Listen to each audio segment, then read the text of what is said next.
Today on the channel, we're going to unbox a cool guitar I picked up on samash.com, and it is not a Fender. Let's check it out.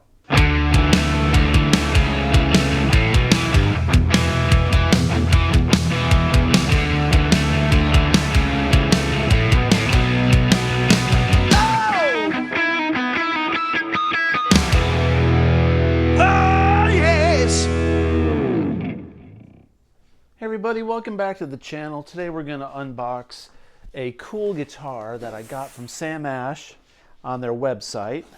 I fell in love with this guitar that was at my local Samash in Nashville in their used room. They just got it as a trade-in, right? And the price just wasn't right for me, right? I'm always looking for a deal. When I'm saying I'm looking for a deal, when I buy guitars, I look for a price on a guitar that when I trade it in, if I ever get rid of it, I will not lose money. Like, I want it cheap. I look and look. So I found, ironically, I was looking online and I found this on samash.com from the Tampa store. And it was half price. It was half of what they had it listed for, used at the Nashville Samash. So anyway, no hard case, nothing. You guys are going to either roast me for this or you're going to love it. But check it out. It's in bubble wrap. This thing sat out in the rain for a day. I wasn't home when it got delivered and the FedEx guy left it in the rain in the driveway rather than putting it on my porch. So go answer me how that happens, right? But check it out. This it looks like it was going to be okay anyway. Like, it was in the rain, but they bubble wrapped this thing so tight it doesn't look like it could get any water on it. Let's see how this thing is taped up. As you can see, probably see, it's green. This is like super like ultra bright green. I don't know why I had to have this guitar, but at the price, I couldn't pass it up. I'm kind of curious if they included the whammy bar in this thing. A lot of times you buy these used guitars and you don't get the bar because they forget to pack it or something like that. So I may find myself shopping on eBay shortly for a bar.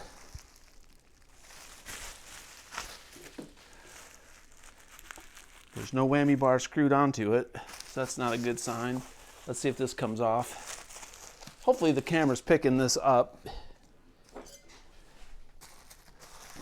Okay, it looks like there's tape right here.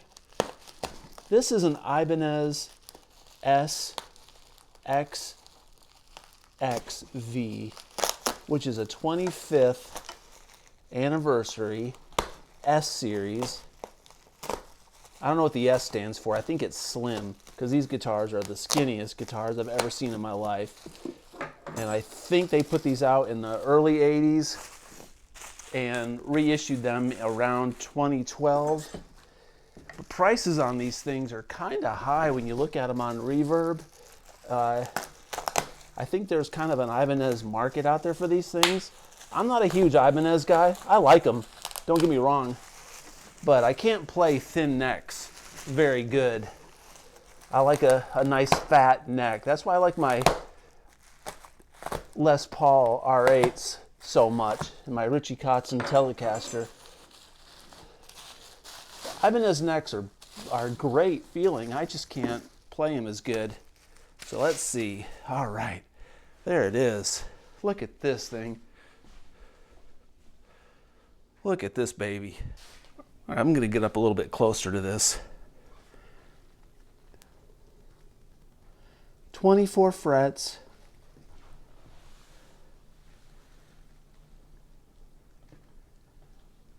These guitars were in yellow and green.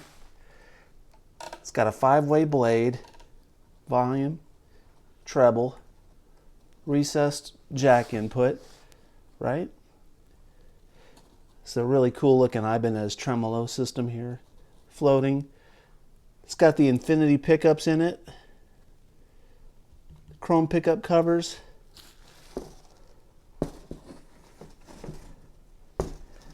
It's got this interesting tremolo adjustment for the claw, I believe. So if you put different gauge strings on it, you need to adjust it. You can pull the tremolo tighter or looser. We'll get this thing on the bench. We'll take a look and see if there's any dings or anything unusual with it. Get a better look at it. And I'll take the back cavities off of it. We'll take a look at the volume pots and stuff. I'm intrigued. This guitar is really thin. Can't wait to play it. And I'm going to check my packaging and see if they put the bar in here or not. So we'll check it out. All right, so this thing's on the bench. Gonna clean the frets. Got some steel wool, some fret polish, some lemon oil. Gonna put some new Ernie balls on it. Got the tremolo blocked off with a little rag here so it doesn't go crazy on us. But check out this. These Ibanez tremolos they're just neat.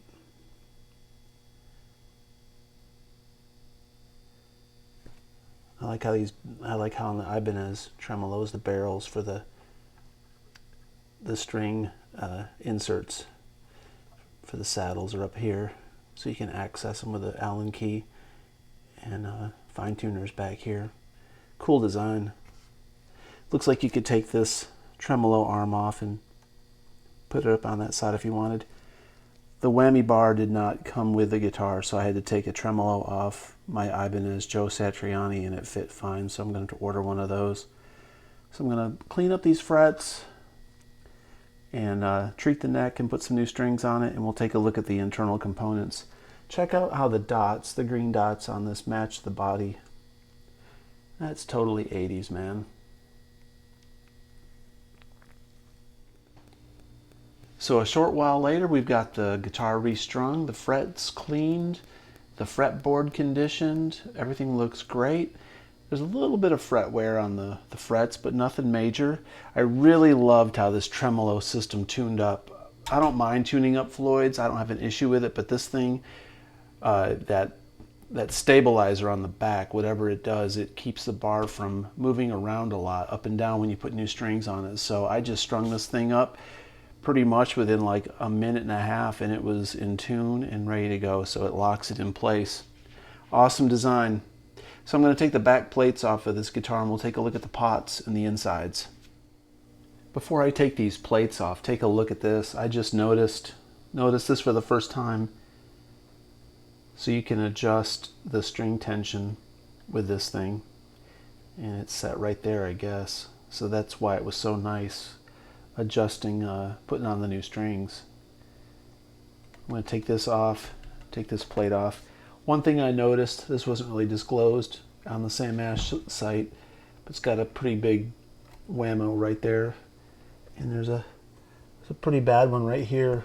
This looks like this strap button has been drilled out a little bit when they put strap locks on it, and it cracked this body because it's so thin. So that's a pretty bad crack right there. But who cares, man? This thing was so cheap. There's the model.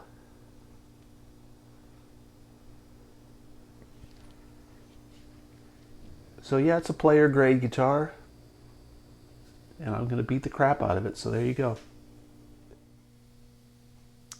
Here's a look at the inside cavity.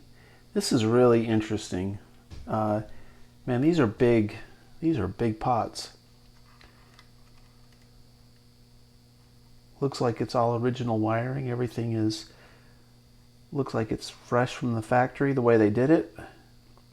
Love how this jack is right there, where it comes in through that body. It's just so thin. They had to cram a lot in a little space. Here's a closer look at the way this tremolo is set up. That's just so weird for me compared to, I'm so used to Floyd's. That's just unusual, man. So weird. Cool though. Very cool. All right, I'm gonna put these plates back on it and we're gonna give it a little bit of a spin, a little demo.